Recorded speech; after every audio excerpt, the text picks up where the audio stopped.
Hey, what's up, guys? Justin here from TheZeroReview.com. This week I had a chance to sit down with Michelle and James Silva from Ska-Studios to talk about their new game, Salt and Sanctuary. If you haven't seen anything about it yet, it's a really cool 2D action platformer that's reminiscent of the Dark Souls games. If that sounds like it's up your alley, you should definitely check it out.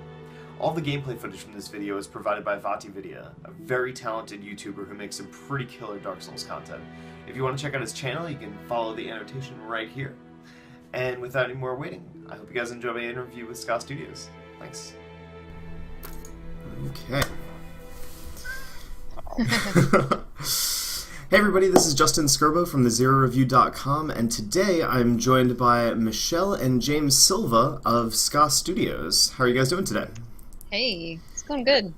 Great, yeah. How you doing? I'm doing awesome. So I see that you guys call yourselves the Art Unicorn and the Lead Dishwasher, is that right? Yeah.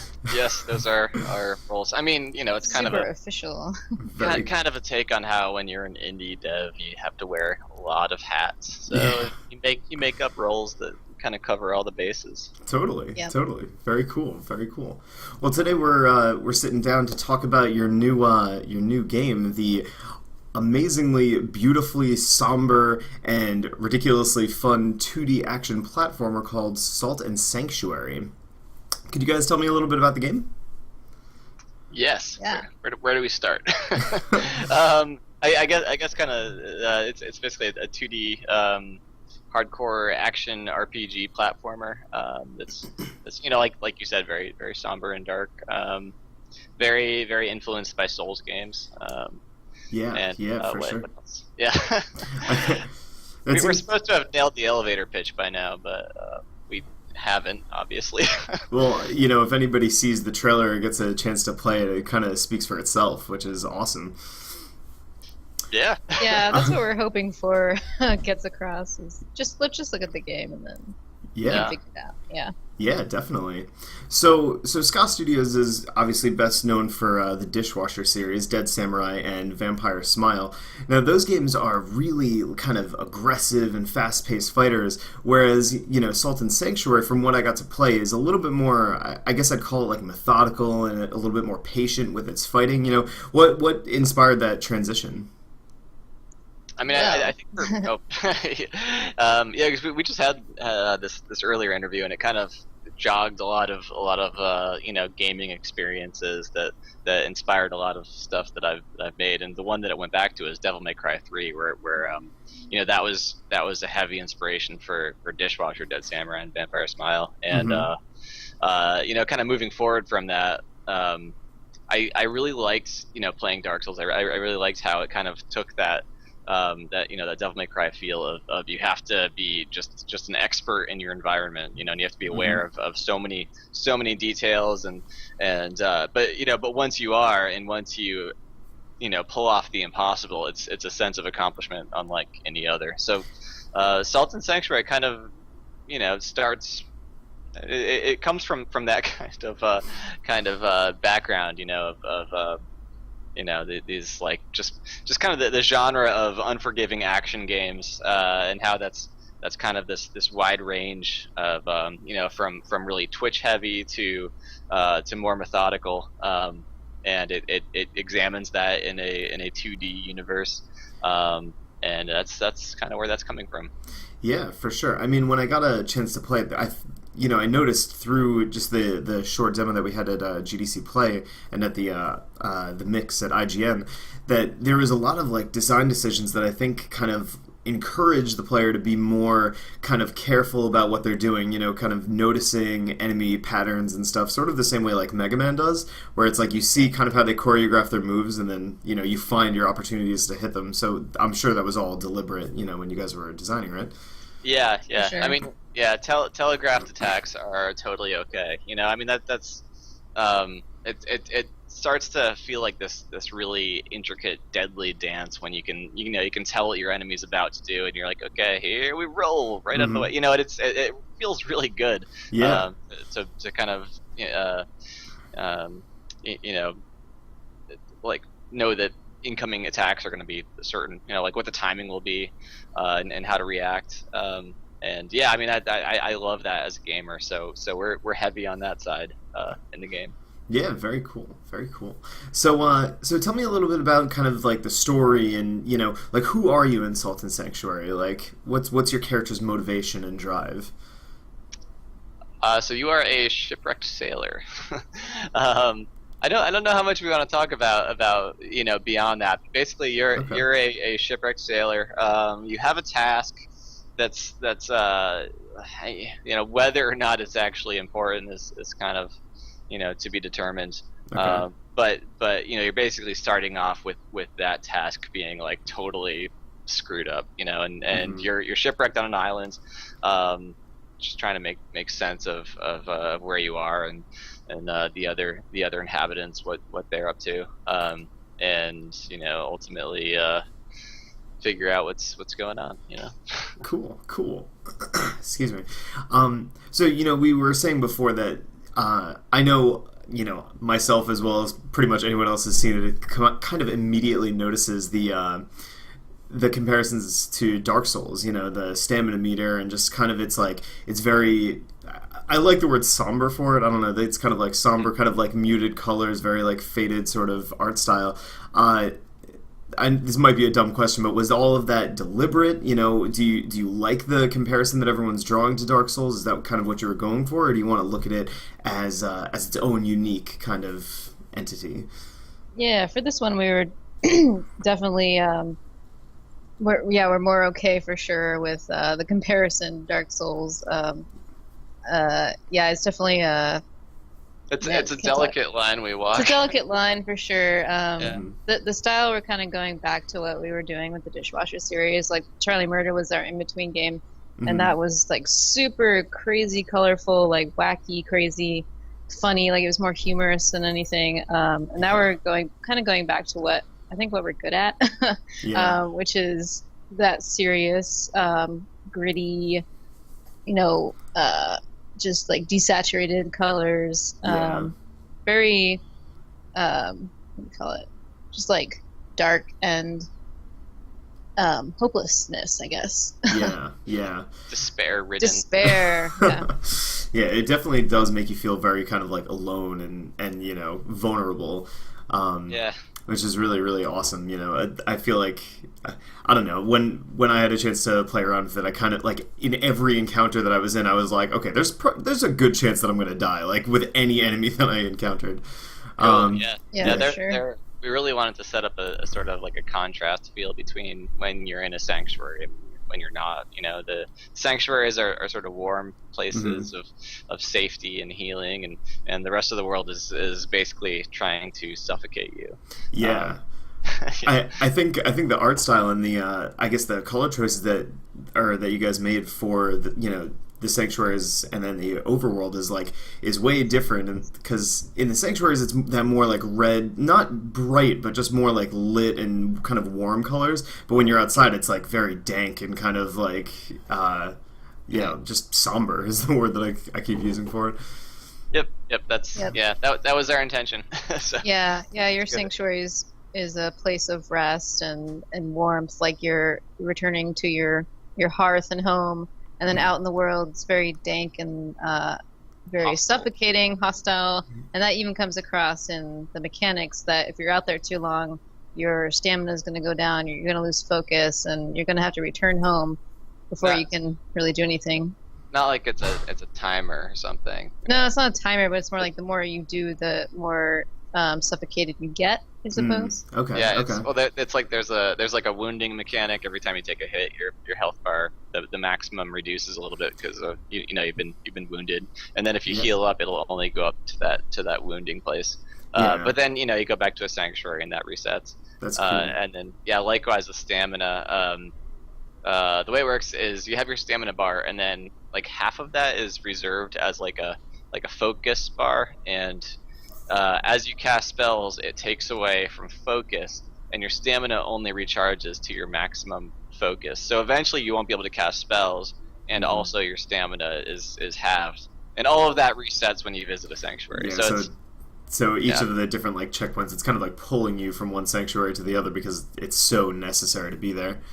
Yeah, Yep. it's kind of like a survival run. You're in your safe place, and you're like, let's go to the next safe place. Yeah, And yeah. eventually your resources start running low, and we're trying to get out this feel that you're always pretty close to um, to just running out of stuff and just dying in the wilderness. Sorry, my computer keeps binging at me. I don't know if you can hear that or not. No. No, you're No, good. okay, good. Usually my computer likes to pick up noises. Yeah. That's cool. You might hear my cat's bells and stuff in the background too. So. Yeah. Okay, so since we're talking about mechanics and stuff, can you talk about like how salt works and kind of? I noticed when I was playing each of the different classes, there's sort of like a combo system that's used differently with each class. Can you speak to those at all? So yeah, the combos are just unique to weapons. So the demo you played had 4 canned classes. Mm-hmm. It's actually totally freeform. You can make there are like 6 starting classes right now. That's not final. Okay. But yeah, you can basically branch out however you want. You can focus on pole arms or swords or maces or magic or there's all sorts of ways you can put your points. But yeah, different weapons have different attacks. And then there's two-handed and one-handed move sets as well. So yeah, I mean, the different classes you would have played would have had different move sets, just because sure. they had different weapons. Yeah, so and yeah, that's kind of. I mean, that's a big part of the combat is kind of recognizing the attack speeds, the stamina burns of each weapon. How you can control a room. What kind of there's like bladed weapons and blunt weapons will do different damage types. Yeah. So yeah, so using different weapons and different enemies, some will obviously work better than others, and it gives you a lot of space to experiment with what build works best for what situation. Yeah, and I even noticed when like the backstab mechanic and like parrying and stuff would like hit enemies in different ways depending on what weapon you were using. If it was like a short sword or if it was like the big mace or something like that, like each of those were kind of like it seemed more contextual. Mm-hmm. Yeah. There's also a curb stomp. Did you find that one? Oh, I did not find that one. Yeah, So yeah, you can, yeah. Some enemies, if you hit them, I think the way the way it works internally is if you attack them such that it staggers them and their health is below half and it hasn't happened yet, they'll sort of go to a crouch, a down position, and then you get a prompt to curb stomp them. Cool. That's really awesome. So we were talking about some of the classes before. Those 4 like canned classes that were in the demo. I'm curious for both of you guys, Michelle and James. What are your favorite classes? What do you like to play as the most, or what weapons do you like to use? I always like the faster characters, so I go with mage or thief. Cool. I definitely like ranged quite a bit, and ranged might be a little powered right now, as James was saying, but or has said. I don't know. I enjoy it though. Cool. Yeah, I think I think the magic is not as good now as it was when it was really overpowered. So it might be getting worse. better. Yeah. Yeah, I know when when I played the demo when I first got to the boss of that area, the Sudden Knight, right?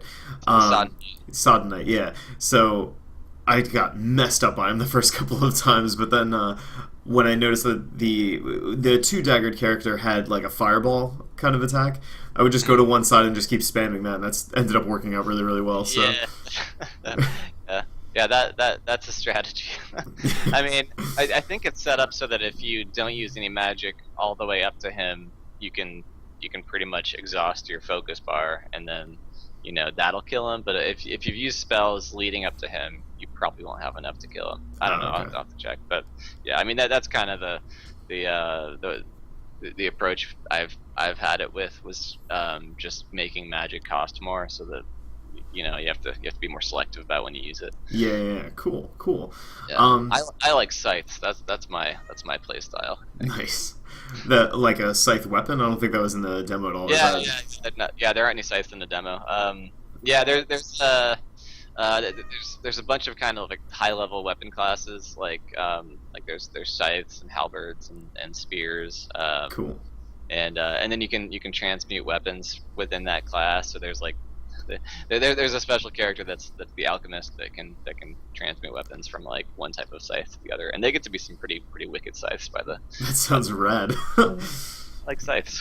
Yeah, very cool, very cool. So, so what kind of tips would you have for maybe like a newcomer to the game, like someone who hasn't got a chance to try it yet, and maybe is just into Souls games or something like that, and wants to give it a try? Like, what kind of advice would you give them to start out? You got to use those iframes. You have to roll for sure. You got to roll. Yeah, the biggest thing we saw people doing playing the demo, and if you play Souls games, you pretty much know to roll. But yeah, people were just not really rolling, and you really need to make use of that. Okay. And also just like don't run ahead too quickly. Like don't try to button mash it. It's not going to work. Okay. You really need to take it a little bit slower at least. And just watch what's going on in the world. Yeah, that was true of Dishwasher as well. As if you just try to button mash, eventually you hit a wall. Mm-hmm. You know. Yeah. Okay, cool.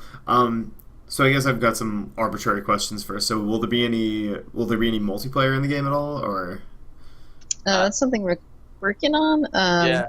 So yes, same screen local co-op is in progress. Very cool. Yeah, not ready to show yet, but yeah, no, it should work. I was trying to do split screen, but it hit some snags. So, but yeah, same screen local should work. I keep saying that I want to do some kind of like a versus mode, but that's just totally in my head right now, and I probably should stop adding features and finish the ones I started. Okay. Now, so one of the main questions that I had is, so like I said, you guys are most well known for the Dishwasher series, which first appeared on XBLA on the Xbox Live Arcade. Yep. But this game is kind of coming strictly to PlayStation platforms, both PS4 and Vita. So what was the decision to move over to PlayStation? And PC. And PC. And PC. I'm sorry. There's a few reasons, but I like to say it mostly came down to the tech issues. We've always worked with XNA, C#. Okay. And Xbox One is currently not supporting that, so we just couldn't really do anything with that. And then Sony's just been really supportive. They're like, "Hey guys, like we can make this work. It's gonna be great." And we're like, "Yeah, okay, let's try this out and make it work." And they've just been really great so far.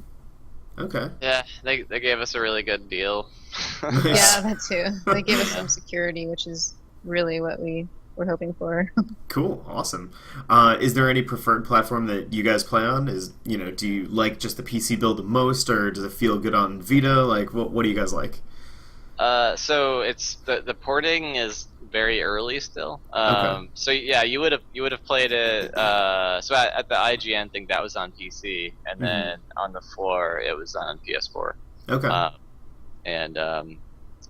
So the PS4 build, like I basically got just the demo working. I currently don't have loading and saving of characters. That doesn't work yet. Okay. A lot of stuff that I haven't done yet.